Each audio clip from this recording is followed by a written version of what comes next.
Il est 19h50, bienvenue dans votre journal.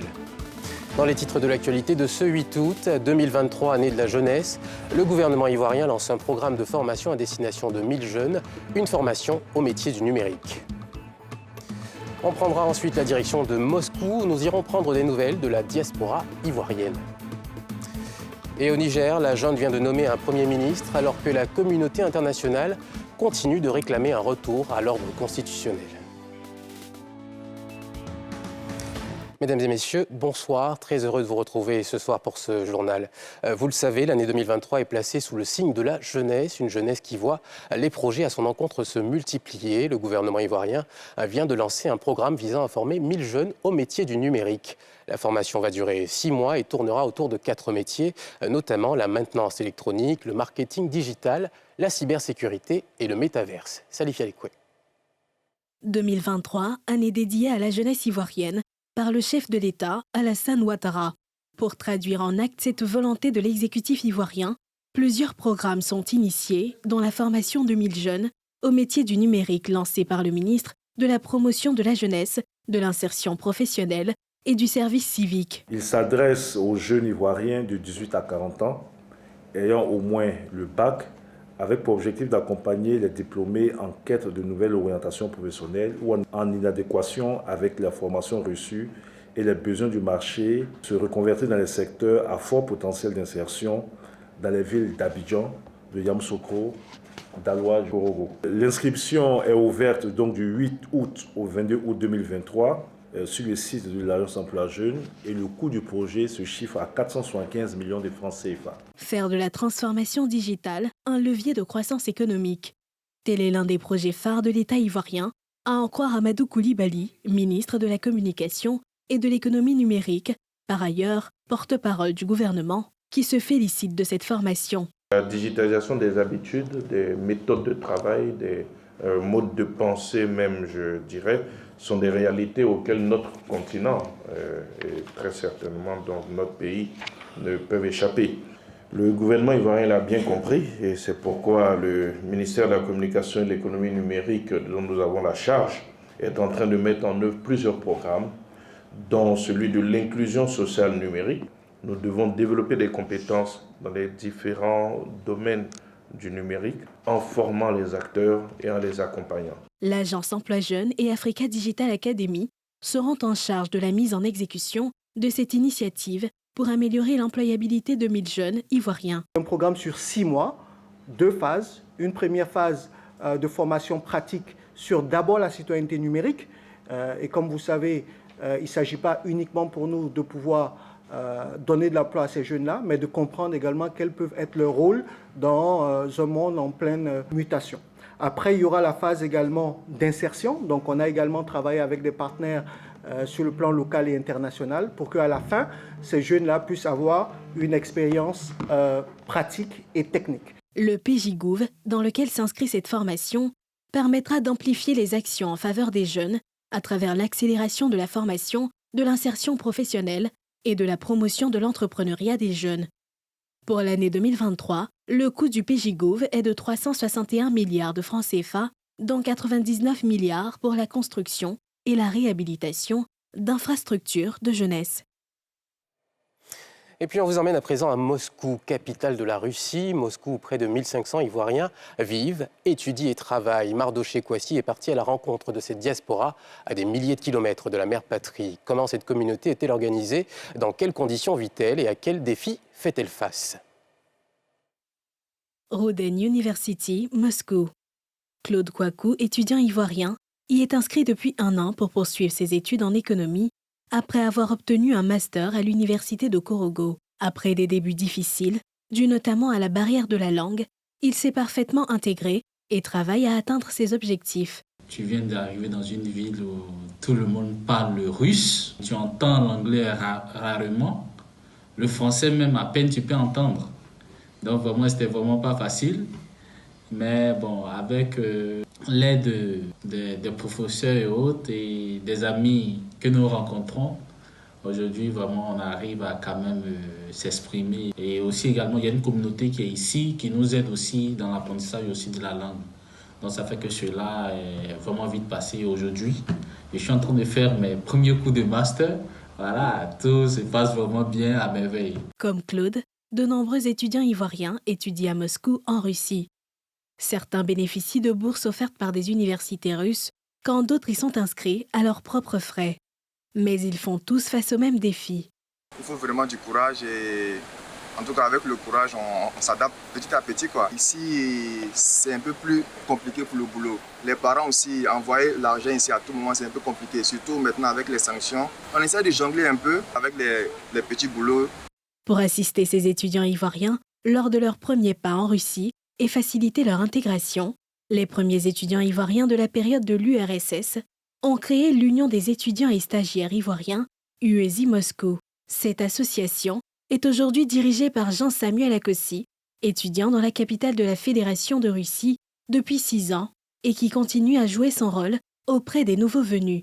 Cette association a pour but de réunir tous les étudiants qui viennent à Moscou, leur intégration. Depuis, il y a eu cette crise avec l'Ukraine. C'est devenu un peu difficile pour certains étudiants parce qu'il faut s'adapter sur le plan économique, c'est-à-dire l'argent, comment changer et tout. Le climat également, parce qu'il fait beaucoup froid. Ici, on peut aller jusqu'à moins 25 degrés. Sinon, ceux qui arrivent peut-être à s'en sortir avec des petits boulots peuvent facilement subvenir à leurs besoins. Au-delà de l'assistance mutuelle et de la solidarité entre étudiants, l'UESI Moscou organise également des journées socio-culturelles qui permettent de resserrer les liens entre les membres et promouvoir la culture ivoirienne et africaine. Au-delà des étudiants, plusieurs autres Ivoiriens vivent et travaillent à Moscou. C'est le cas de Donatien Nessémon, enseignant dans un établissement public de Moscou. En cette période de vacances, il donne des cours d'anglais à des enfants de la maternelle. Cet Ivoirien installé depuis 2005 à Moscou ne manque pas d'ambition. En ce qui concerne ma vie ici, en tout cas, c'est pas très facile. Parce que même quand j'étais encore étudiant, il fallait que je trouve un groupe de danse, parce que c'est ce que je sais faire. Ici, la vie en Russie, c'est pas facile. Donc, pour s'intégrer dans un nouveau pays, il faut mettre en valeur ses talents et puis aussi savoir ce que tu veux. Mon plan, c'est quoi? Dans 1 an ou 1 an et demi, je te fais grâce, avoir mon diplôme, et puis légaliser, aller en Côte d'Ivoire, essayer d'avoir une place pour moi. Selon les services de l'ambassade de Côte d'Ivoire en Russie, près de 1500 Ivoiriens vivent et travaillent dans la Fédération de Russie. Parmi eux, près de 1200 étudiants qui espèrent bientôt regagner la mère patrie après avoir achevé leur formation pour contribuer à la construction du pays, s'ils en ont l'opportunité. Ce sont 2402 artères, dont 32 boulevards et 211 avenues concernées par le projet d'adressage du district d'Abidjan. Ce projet, initié par l'État depuis 2017, vise à moderniser la gestion et le fonctionnement des services urbains. Plusieurs de ces artères portent entre autres les noms de personnalités politiques, culturelles, scientifiques et sportives qui ont marqué l'histoire de la Côte d'Ivoire, comme nous le montre ce reportage de Issa Koné, Fulgence Kissiedou et Joseph Zécré. Boulevard Valéry Giscard d'Estaing, François Mitterrand, avenue Percé-Reboul et plusieurs autres boulevards sont désormais rebaptisés. Ils deviennent entre autres les boulevards Félix Houphouët-Boigny, Aimé-Henri Konan Bédié, Laurent Gbagbo et Alassane Ouattara. Une initiative du gouvernement à travers le ministère de la Construction, du Logement et de l'Urbanisme, saluée par des populations pour qui il faut aller au-delà de ces noms. Du fait d'appeler ce boulevard-là, par exemple, Félix Houphouët-Boigny, voilà, c'est bienvenu. C'est bien de nommer nos autorités, nos personnalités de ce pays. Ça va permettre aux enfants à venir, ceux qui viennent, ceux qui sont encore à l'école, de mieux connaître l'histoire de leur pays. Par exemple, de savoir qu'ici, c'est le boulevard Félix Houphouët-Boigny. Ça devient une identité ivoirienne, en fait, si on veut le dire ainsi. Il faut bien comprendre l'histoire de certains quartiers, l'histoire de certaines ruelles, pour ensuite venir donner un nom. C'est vrai qu'on veut bien faire le changement en disant qu'il y a l'identité ivoirienne, il y a l'identité africaine, il y a l'identité culturelle en fait, du pays. Mais il faut aller dans le fin fond en fait, du pays pour donner le nom de certaines ruelles. Les boulevards Mitterrand et de France portent les noms de Dominique Ouattara et Marie-Thérèse Houphouët-Boigny. L'avenue Simone-Yves Gbagbo, quant à elle, est située à Abobo, à Keikwa Extension. Le projet PADA prend en compte 13 communes d'Abidjan, subdivisées en 5 zones. Sur Abidjan aujourd'hui, nous avons 32 boulevards et un peu plus de 215, 220 avenues.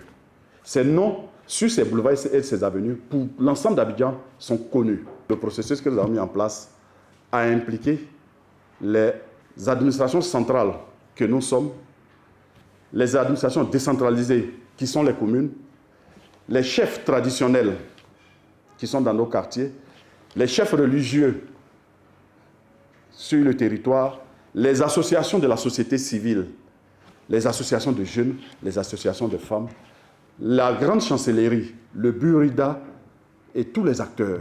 Ces boulevards et avenues rebaptisés visent à rendre hommage aux personnalités qui ont marqué l'histoire de la Côte d'Ivoire. Il ne s'agit pas seulement que de personnalités politiques. À titre d'exemple, sur l'ensemble des 2500 noms qui ont aujourd'hui été validés, il y a 52% de ces noms-là qui portent sur des personnalités aussi bien politiques, culturelles, sportives et autres, scientifiques et autres. Et il y a 48% qui portent sur des valeurs et des concepts. En plus des 2402 rues validées, 14 000 autres seront dénombrées.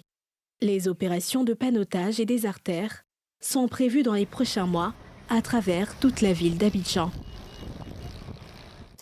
Érigée en chef-lieu de département depuis 2009, la ville de Guéyo, dans la région de la Nawa, demeure jusqu'à ce jour dans une totale léthargie. Et l'un des signes les plus palpables de ce retard de développement, c'est l'enclavement de cette localité dont les voies d'accès non bitumées sont dans un piteux état en saison des pluies, rendant la ville quasiment inaccessible. C'est le constat fait par nos reporters Mardoché Kouassi et Joseph Zécré. Guéyo, localité du sud-ouest de la Côte d'Ivoire, située dans la région de la Nawa, à 67 km de Soubré, 63 km de Gagnoa, 60 km de Lakota et 98 km de Sassandra. Malgré son statut de chef-lieu de département, acquis depuis 2009, l'accès à cette ville demeure un véritable parcours du combattant. Aucune des voies permettant d'y accéder n'est bitumée.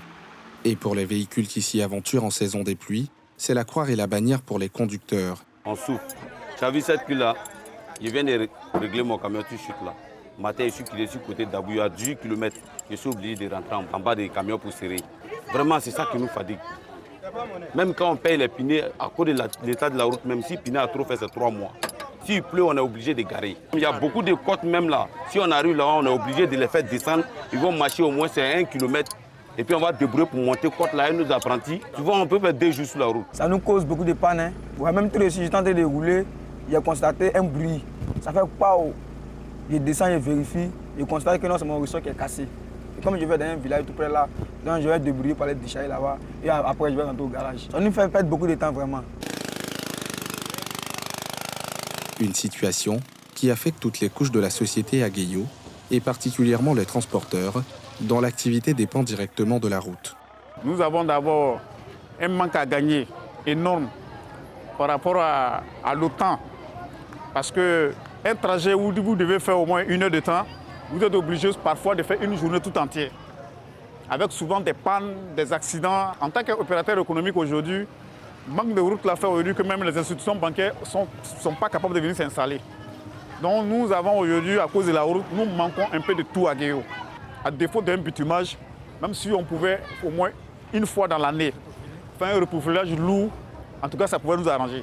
Souvent quand les passagers s'en vont, il y a beaucoup de plaintes qui viennent vers moi pour dire qu'en cours de route, il y a des bagages qui se perdent, les gens viennent réclamer leur argent parce qu'ils ont marché à pied, ils ne sont pas arrivés à destination. On est obligé de rembourser les passagers. Finalement, vraiment, on ne sait même pas ce qu'on fait. Si c'est le transport ou bien quoi, on perd. Sur la route, les passagers contraints d'emprunter ces vieux véhicules pour se déplacer sur des routes à peine praticables rencontrent de nombreux désagréments. On peut descendre au moins 3 à 4 fois sur la route. On n'a pas le choix, on est obligé.